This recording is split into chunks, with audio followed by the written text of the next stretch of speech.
Bonjour à tous et bienvenue sur ma chaîne. Pour cette 4e vidéo, nous allons parler OQTF, obligation de quitter le territoire français. Nous allons surtout voir comment et dans quel délai contester ces obligations de quitter le territoire français devant le juge administratif. C'est très important de ne jamais rater un délai, parce qu'après, vous ne pourrez plus faire valoir des éléments de votre situation pour convaincre le juge administratif que la décision n'était pas fondée à la fois légalement et par rapport à votre situation personnelle. Alors souvent, les décisions d'obligation de quitter le territoire français sont prises en même temps qu'une décision sur votre demande de titre de séjour. Donc vous avez un refus de titre de séjour et une obligation de quitter le territoire français qui l'accompagne. Mais pas forcément.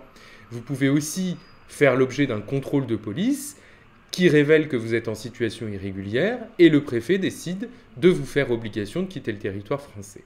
Il est donc important de pouvoir contester cette décision devant le juge administratif pour que cette OQTF soit annulée, et si elle est annulée, c'est comme si elle n'avait jamais existé.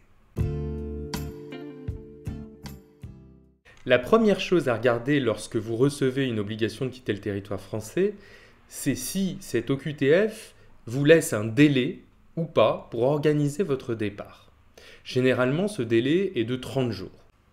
Comme on le voit sur la photo, là dans un cas d'ailleurs où il y a une OQTF en même temps qu'un refus de délivrance d'un titre de séjour, l'article 2 dit « L'intéressé est obligé de quitter le territoire français dans le délai de 30 jours à compter de la notification du présent arrêté ». Ça c'est important, à compter de la notification. Alors généralement, dans le cas d'une OQTF qui vous laisse un délai, vous la recevez par voie postale et notamment par courrier recommandé. C'est d'ailleurs très important lorsque vous êtes en situation irrégulière et particulièrement lorsque vous avez fait une demande de titre de séjour qui est en cours d'examen, de bien vérifier que vous recevez votre courrier parce que si le facteur passe, vous laisse un avis de passage et que vous n'allez pas chercher votre courrier à la poste, que ce courrier revient à la préfecture, vous êtes considéré comme notifié.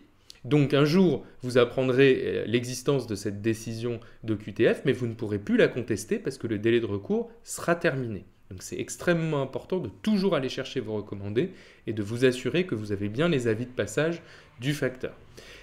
Les OQTF, elles peuvent aussi être notifiées par voie dite administrative, c'est-à-dire que c'est un agent, dans le cadre d'une mesure où vous êtes au commissariat, une mesure de retenue par exemple, qui vous notifie une décision, et dans ces cas-là, sur la décision, il y aura marqué la mention de la notification tel jour. C'est à partir de ce jour-là que les 30 jours commencent et aussi que les points de départ des délais pour contester la décision partent. Donc soyez très vigilants déjà à cette première mention, est-ce qu'il y a un délai de départ volontaire ou pas?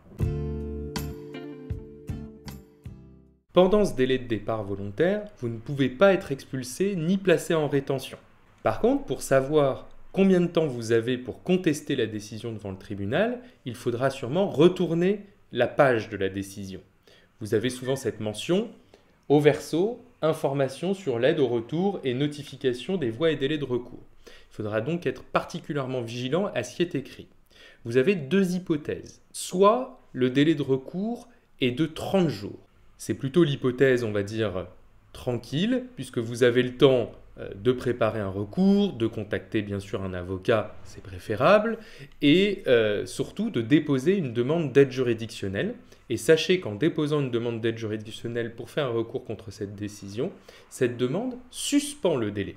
Donc il suffit d'avoir l'accusé de dépôt d'une demande d'aide juridictionnelle et votre délai de recours est suspendu jusqu'au jour où vous avez la décision du bureau d'aide juridictionnelle. Donc c'est assez confortable, il y a peu de risques de rater, si je puis dire, le délai de recours pour contester. Si, en revanche, il y a marqué dans la décision que vous pouvez contester cette décision dans les 15 jours, alors là, ça change un peu tout. Déjà, 15 jours, c'est la moitié du délai précédent, donc il faut être plus rapide, mais surtout, attention, l'aide juridictionnelle, la demande d'aide juridictionnelle ne suspend pas le délai de recours. Donc il est absolument impératif que vous fassiez ce recours soit vous-même, soit encore mieux évidemment par l'intermédiaire d'un avocat, et vous vous occuperez éventuellement de l'aide juridictionnelle plus tard, ou en tout cas en même temps, mais vous n'attendrez pas d'avoir une décision sur l'aide juridictionnelle pour saisir le tribunal de votre recours. Sinon, vous serez en dehors du délai et vous ne pourrez plus contester la décision qui vous a été notifiée.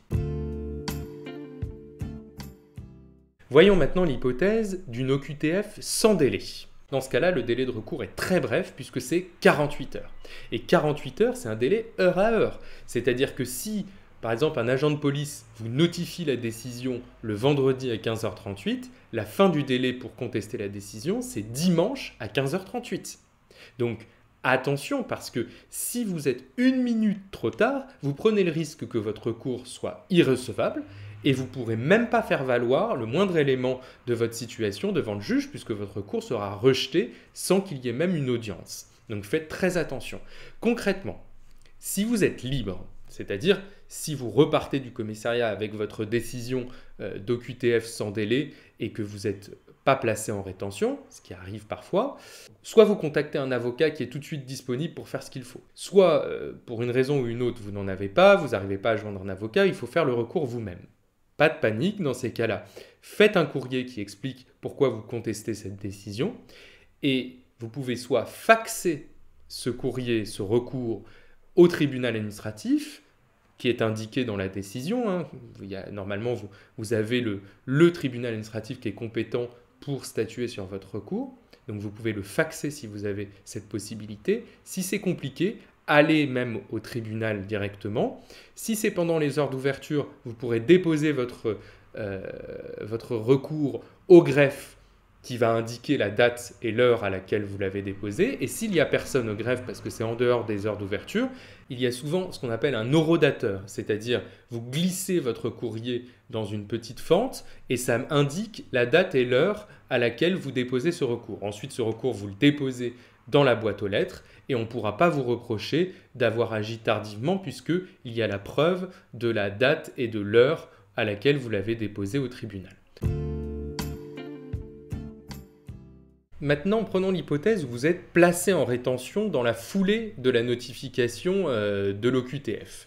Alors dans ces cas-là, première solution, vous pouvez appeler un avocat parce que vous aurez le droit à un téléphone si vous êtes placé en rétention et l'avocat fera le nécessaire pour faire le recours. Si pour une raison ou une autre, vous ne parvenez pas à joindre un avocat ou vous n'en connaissez pas. Alors normalement, dans tous les centres de rétention, vous verrez très rapidement une association, ça peut être la CIMAD, France Terre d'Asile, etc., une association qui va faire un recours pour vous. Par la suite, vous pourrez éventuellement prendre un avocat qui pourra aller plaider le dossier pour vous, ajouter des éléments, faire un mémoire complémentaire, mais en attendant, c'est l'association qui vous permettra de faire valoir vos droits et de ne pas rater le délai de recours. Si la mesure d'éloignement est annulée par le juge, vous sortez immédiatement de rétention, bien sûr.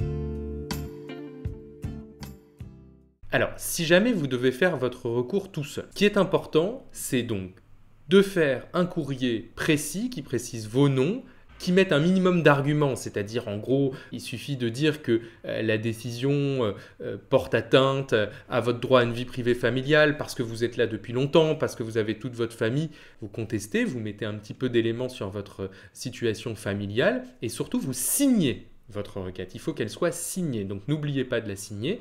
Et enfin, très très important, il faut que vous mettiez une copie de la décision d'OQTF qui vous a été notifiée. C'est très important parce que si vous ne la mettez pas en pièce jointe de votre courrier, de votre recours, vous risquez d'être irrecevable, c'est-à-dire que le juge rejette votre requête sans même qu'il y ait d'audience pour que vous puissiez vous exprimer. Je ne vous cache pas que le mieux, c'est de prendre un avocat qui pratique le droit des étrangers parce que lui connaîtra les moyens juridiques. Il ne fera pas de miracle, mais il mettra en avant tous les arguments possibles pour augmenter vos chances d'obtenir une annulation devant le juge administratif.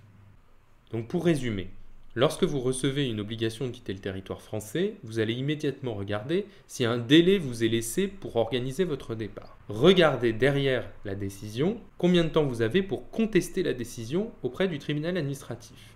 Ce délai peut être soit de 30 jours, soit de 15 jours. Si l'obligation de quitter le territoire français ne prévoit aucun délai, dans ces cas-là, vous avez 48 heures pour contester la décision. Assurez-vous que votre requête soit signée, motivée et surtout, accompagnez votre recours d'une copie de la décision sinon votre recours sera irrecevable. Cette vidéo est maintenant terminée, j'espère vous avoir donné quelques réflexes lorsque vous recevez une obligation de quitter le territoire français. Je vous donne rendez-vous la semaine prochaine pour une nouvelle vidéo qui portera cette fois-ci plus spécifiquement sur le placement en rétention et la vie en rétention. En attendant, je vous invite à vous abonner à ma chaîne. N'hésitez pas à liker cette vidéo, c'est la meilleure manière de m'encourager à continuer à vous proposer une vidéo par semaine. En attendant, portez-vous bien.